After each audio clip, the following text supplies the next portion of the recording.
فلسطین یہ صرف آج کا مسئلہ نہیں بلکہ پچھلے 3000 سال سے اس سٹی کو قبضہ کرنے کی لڑائی چل رہی ہے۔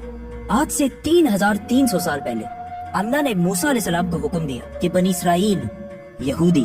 کو ایجپٹ میں فرعون کی غلامی سے نکال کر آزاد کر دو، اور پھر بہت مشکل سے فرعون نے آخر بنی اسرائیل کو آزاد کر دیا، جس کے بعد موسیٰ علیہ السلام بنی اسرائیل کو لے کر فلسطین کے پاس آئے اور کہا کہ اس سٹی پر حملہ کرو، لیکن بنی اسرائیل نے کہا کہ آپ اور آپ کا رب جا کر لڑیں، ہم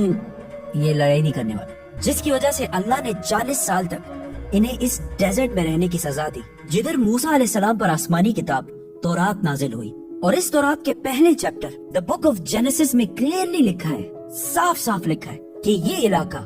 فلسطین اللہ نے صرف اور صرف ابراہیم علیہ السلام کی اولاد کے لیے رکھا ہے، جس کی وجہ سے آج تک یہ جتنی لڑائیاں چل رہی ہیں یہ اس لیے ہیں کیونکہ یہودی یہ کلیم کرتے ہیں کہ تورات کی اس آیت کے مطابق جروسلم اور فلسطین پر صرف اور صرف بنی اسرائیل کا حق ہے، کیونکہ بنی اسرائیل ابراہیم علیہ السلام کی اولاد اسحاق علیہ السلام کی اولاد میں سے ہے، اینڈ اٹ میک سینس، تب تو ان کو ملنا چاہیے۔ لیکن تورات میں لکھا ہے کہ یہ علاقہ ابراہیم علیہ السلام کی اولاد کے لیے، صرف اسحاق علیہ السلام کی اولاد کے لیے نہیں۔ ابراہیم علیہ السلام کے ایک نہیں بلکہ 2 بیٹے تھے، اسحاق اور اسماعیل۔ اسحاق علیہ السلام was the father of بنی اسرائیل، بٹ اسماعیل علیہ السلام کو عربوں کا فادر سمجھا جاتا ہے، اور یہ بات صرف ہم نہیں، ایون یہودی بھی اس بات کو مانتے ہیں۔ تو انہی کی کتاب تورات کے مطابق فلسطین پر صرف اسحاق علیہ السلام کی اولاد کا حق نہیں ہے بلکہ اسماعیل علیہ السلام کی اولاد عربوں کا بھی حق ہے۔ موسیٰ علیہ السلام کے ساتھ 40 سال ڈیزرٹ میں رہنے کے بعد آخر بنی اسرائیل نے یوشع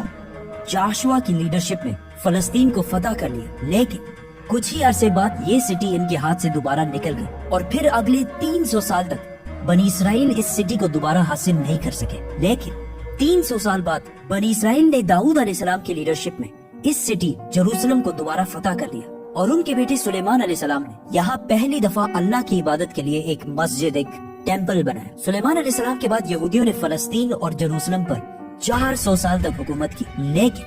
400 سال بعد بیبلون عراق میں ایک بہت ہی طاقتور امپائر بن چکی تھی، جس کے بادشاہ بخت نصر نے اپنی امپائر کو بڑھانے کے لیے فلسطین پر حملہ کر دیا اور جروسلم کو تباہ و برباد کر دی، اور اس کے اندر ہزاروں یہودیوں کو شہید بھی کیا، اور اس ٹیمپل کو بھی تباہ کر دیا جو سلیمان علیہ السلام نے بنایا تھا۔ اور جتنے یہودی زندہ بچ گئے تھے ان ساروں کو غلام بنا کر اپنے کیپٹل بیبلون عراق لے گیا، اور 70 سال تک یہودی عراقیوں کی غلامی کرتے رہے۔ لیکن 70 سال بعد عراق پر ایران کے ایک بہت ہی نیک بادشاہ سائرس دا گریٹ نے حملہ کر دیا، جسے ہم ذوالقرنین کے نام سے جانتے ہیں۔ سائرس دا گریٹ نے عراق کی اس حکومت کو فتح کر لیا، اور یہاں جتنے بھی یہودی تھے ان ساروں کو واپس فلسطین بھیجا، اور انہیں فنڈز بھی دیے کہ واپس جا کر سلیمان علیہ السلام کے ٹیمپل کو دوبارہ بنا جو اس سے پہلے تباہ کر دیا گیا تھا۔ جس کے بعد یہودیوں نے پھر فلسطین پر 400 سال تک حکومت کی، لیکن پھر ان پر ایک ایسی حکومت نے حملہ کیا جس نے سارے یہودیوں کو یہاں سے 600 سال تک باہر نکال دیا، The Great Roman Empire، اور بنی اسرائیل پر اتنا ظلم کیا جو اس سے پہلے کسی نے بھی نہیں کیا۔ یہودیوں نے رومن امپائر سے لڑنے کی بھی کوشش کی، لیکن رومن امپائر نے ہزاروں یہودیوں کو قتل کیا، اور حالات اتنے خراب ہوئے کہ یہودی رومن امپائر سے چھپ کر غاروں میں رہنے لگے، اور رومن امپائر نے بیت المقدس، جسے پہلے سلیمان علیہ السلام اور پھر ذوالقرنین نے بنایا تھا، دوبارہ تباہ و برباد کر دیا، اور اس کے بعد یہ ٹیمپل آج تک دوبارہ نہیں بن سکا۔ رومن امپائر نے فلسطین اور جروسلم پر 600 سال تک حکومت کی، لیکن 600 سال بعد رومن امپائر نے ایک ایسی غلطی کی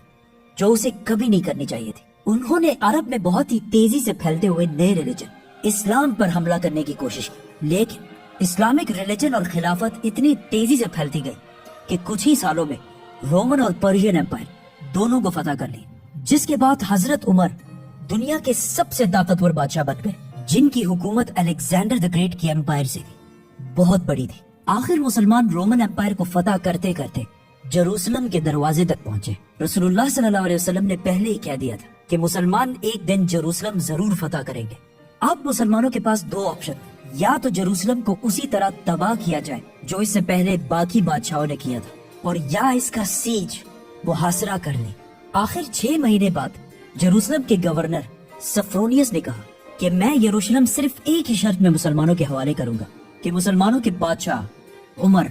خود آ کر مجھ سے ملے۔ تو خالد بن ولید رضی اللہ تعالیٰ عنہ نے سوچا کہ اب مسلمانوں کے امیر المومنین کو کیوں ڈسٹرب کیا جائے،